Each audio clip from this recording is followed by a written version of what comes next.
Let's start by exploring the major barriers that women face in entering politics, at the entry point of politics. For Ghana and maybe Africa, is the monetization of our political playing field that has made a lot of women to stay out. Funding for women is not there.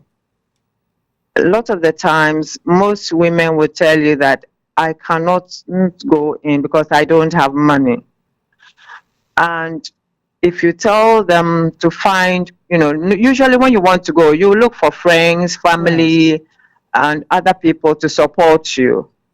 But the price is always very steep for women.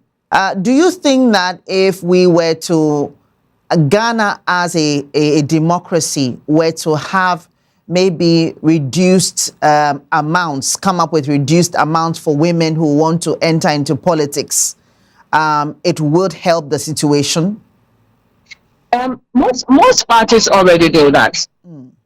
They do reduce the filing fees and stuff like that. But that is the least of what you need for politics in Ghana. Okay. What happens is that you have to campaign. You have to make T-shirts, you have to make banners, you have to make posters, you have to go out into the field, you have to probably look for transportation. All these things count, and all these things cost money. So if you don't have the money, and you also cannot find any form of funding from anywhere, it becomes very difficult. For the bigger parties, let's take Ghana, MPP, NDC, they've been in government, and so probably their women would be able to leech a little bit from the parties. But for the smaller parties, you don't have any funding. You have to go out there by yourself. And it's always very, very difficult. Even with the larger parties,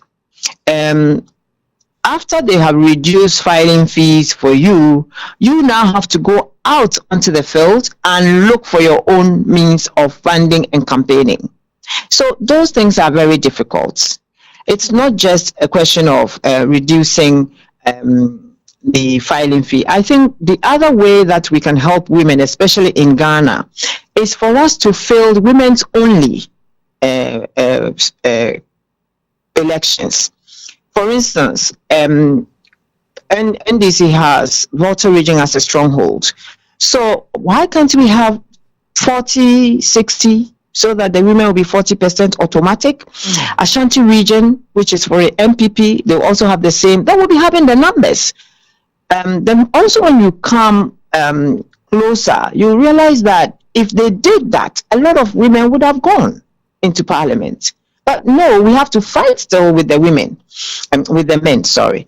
And then the other aspect of it is that when a woman loses a primary, let's make sure that it's another woman who is going in there. Let's just have a women's only